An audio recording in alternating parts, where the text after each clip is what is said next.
For some years now, this rumor about this building in Las Vegas had been in the air. And then probably 2 years ago, maybe a little more, I got the phone call from Bono saying that maybe U2 would open this place. The tricky thing for me was starting with the building, starting with the screen, because even outside of U2, all of the shows I've ever done really that use big pictures, the visual surface, if you like, the canvas, is born of the idea. It's not the other way around. So with Innocence and Experience, say, we didn't start by thinking, hey, it'd be great to have this big billboard. It came from as a tool for storytelling about Cedarwood Road onwards, and so on and so on. So to start with a screen was really unusual for me, and I felt quite uncomfortable with it. And also the thought of trying to marry the scale of a human being with a building that's big enough to fit the Statue of Liberty inside.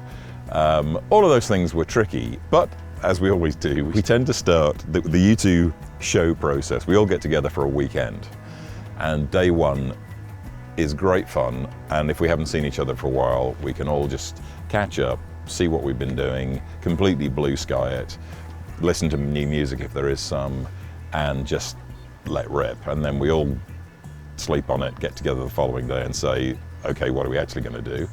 And start to dig into it.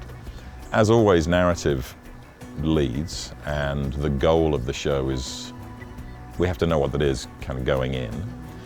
This time, the great gift, of course, was performing Achtung Baby, which goes hand in hand with Zoo TV, but I didn't know if this would reference Zoo TV at all, or if we'd really focus on the album itself and seeing what it means now. Of course, given this campus, it really would have been rude not to reference Zoo TV. So what's happened is we've ended up starting with that. I'm ready for the laughing gas. Not to get it over with exactly, but there's a certain amount of expectation with this record and a multimedia show. So let's just put it out there, see what we can do. We took lessons from Zoo TV because the running order of the album isn't great for live. We didn't want to feel obliged to play the album in order like we did with Joshua Tree. And that was liberating.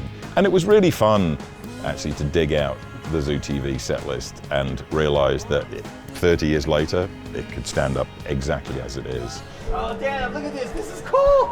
I was always keen that the audience would walk into this space and it would be something.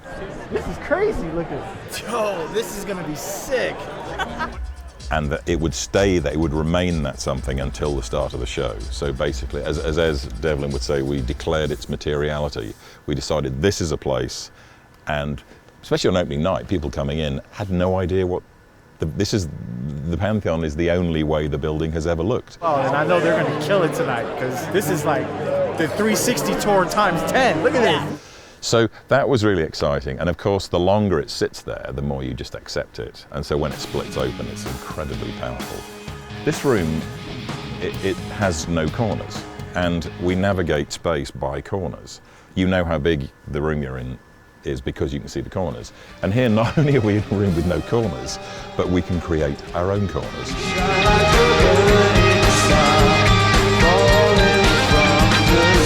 And so when I realized the shape-shifting potential of the room, and your brain buys it completely, that's when I started to get really excited. A man will crawl, and the ship